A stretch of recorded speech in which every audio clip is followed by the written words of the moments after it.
Today's impeachment vote takes place 1 week after the deadly riot at the U.S. Capitol. It's an unprecedented vote Congressional Democrats demanded for the violence they say President Trump incited. UNO political scientist Ed Chervenak says when the president called on protesters to march on the Capitol, he clearly put members of Congress in danger.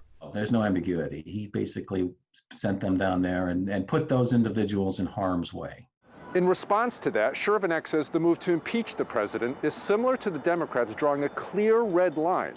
I think that's their primary motivation, is just to send the signal, not just to him, but the future presidents as well, that type of behavior is just not acceptable. Many Republicans, including the group of Louisiana congressional delegates that objected to the election results after the riot, say impeachment only further divides the country.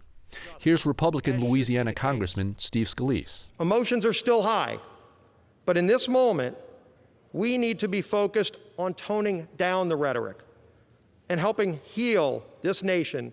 Outgoing Democratic Louisiana Congressman Cedric Richmond. In their latest attempt to placate and please this unfit president, suggests that we shouldn't punish Trump for his actions in order to unify the country. That is the climax of foolishness. Chervenak says Republicans loyal to the president have their own political careers in mind.